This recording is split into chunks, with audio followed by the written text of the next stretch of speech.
ভর্তা করা শেষ। আসসালামু আলাইকুম, কেমন আছেন সবাই? আমি ভালো আলহামদুলিল্লাহ। আজকে বৃষ্টির দিন, এই যে সমানে বৃষ্টি পড়তেছে, সারা রাত্র বৃষ্টি, দিনেও বৃষ্টি এরকম। তো আমার ছেলে মেয়ে কেউই বাসায় নাই, আমি শুধু একা বাসায়। তো দুইজনই আজকে আসবে। এখানে চিকেন নিলাম আর টক পাতা, মিষ্টি কুমড়া, আর এখানে পেঁয়াজ কেটে রাখছি। এখানে ডাল সিদ্ধতে বসাইছি লবণ আর হলুদ দিয়ে। তো আজকে কিভাবে কি রান্না করতেছি তা আপনাদের সাথে শেয়ার করব। ডাল ঘুটে দিছি, এখন এখানে পানি দিয়ে দিব। ডালটা মেয়ে পছন্দ করে, ছেলে বেশি পছন্দ করে না, তো এই জন্য মানে মেয়ের জন্য হইলে অল্প ডাল রান্না করতে হয়। আমারও ডাল অনেক পছন্দ, মনে হয় যেন খাবারের শেষে ডাল থাকাটা জরুরি। আসলে আমি কোনো জায়গায় গেলেও যদি ডাল থাকে, আমি ডালটা খুব পছন্দ করি খেতে। পেঁয়াজ আর কাঁচামরিচ দিয়ে দিলাম। এই টমেটোটা দেখলে বোঝাই যায় না যে এটা ফ্রেশ নাকি ফ্রোজেন। তো এটা আসলে ফ্রোজেন, এটা আমি ডিপ করে রাখি সারা বছরের জন্য। এটা আমার ছাদ বাগানের টমেটো, আমি সারা বছর যেন খেতে পারি এটা, এই জন্য রেখে দিই। তো এটা এখন ডালে দিব, একটাই বের করে নিছি।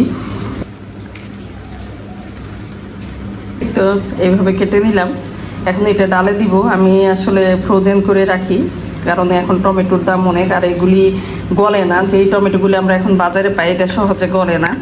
এই টমেটোগুলি তো অনেক সুন্দর হয়, এই টমেটোগুলি তো অনেক সুন্দর হয়। তো এইভাবে আমি কেটে নিছি, এখন ডালে দিয়ে দিব। বিসমিল্লাহ।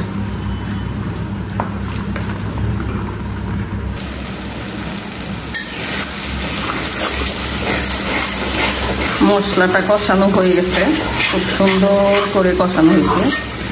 এখন আমি চিকেনটা দিয়ে দিব। আমাদের তিনজনের তিন রকম পছন্দ। তো আমি চিকেন খেতে একদমই পছন্দ করি না, মানে খুব কম পছন্দ করি চিকেন। একদম পছন্দ করি না তা না, কিন্তু খুব কম। মেয়ে চিকেন আলু দিয়ে খেতে পছন্দ করে, ছেলে আলু দিয়ে পছন্দ করে, তার থেকে বেশি পছন্দ করে ভুনা। তো এখন তিনজনের তিন রকম পছন্দ। আর এইখানে আমি গরুর মাংসটা খুব পছন্দ করি। আর ছেলে মেয়ে বাসায় থাকলে দেখা যায় যে আমার সাথে ছেলে মেয়ের খাবার একদমই মিলে না। ওরা বেশিরভাগই ওরা থাকবে মানে মাংস থাকতেই হবে। তো আমার একটু ডিফারেন্ট সবজি, মাছ ভাজি ভর্তা পছন্দ। তো দেখা যায় যে ওরা যখন বাসায় থাকে তখন ওদের পছন্দ মতোই রান্না করি। আর যদি ওরা না থাকে তাহলে আমার পছন্দের রান্নাগুলি করতে ইচ্ছা করে না, মানে মনে হয় না যে আমার জন্য স্পেশাল করে কিছু করি, মনে হয় যে রান্নাই না করি যেন একার জন্য। তো এইরকম আর কি, নিজের পছন্দ থাকলেও এখন আর ওইভাবে খেতে পারি না, নিজের পছন্দ অনুযায়ী খেতে পারি না, কারণ আমি একা থাকলে রান্না করতে ইচ্ছা করে না। তো এইখানে চিকেনটা ভুনা করব। ছেলে এখন খুবই বেশি পছন্দ করে, মেয়ে একদমই পছন্দ করে না চিকেন ভুনা। আবার মেয়েকে যখন দিই তখন আলু দিয়ে ঝোল করে দিয়ে দিই।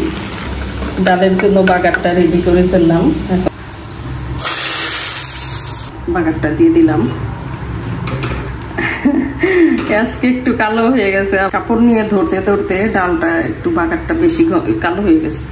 আমি এখানে মিষ্টি কুমড়ার মধ্যে হলুদ, মরিচ, লবণ আর চিনি দিছি। এটা আমি ভাজি করব। আর চিনি না দিলে মিষ্টি কুমড়া আসলে মজা লাগে না, যেহেতু মিষ্টি কুমড়া একটু মিষ্টি থাকবে। তা এই জন্য হালকা চিনি দিলে মিষ্টি কুমড়াটা খেতে খুবই মজা হয়। তো এটা আমি এখন মাখাই নিব সবগুলি।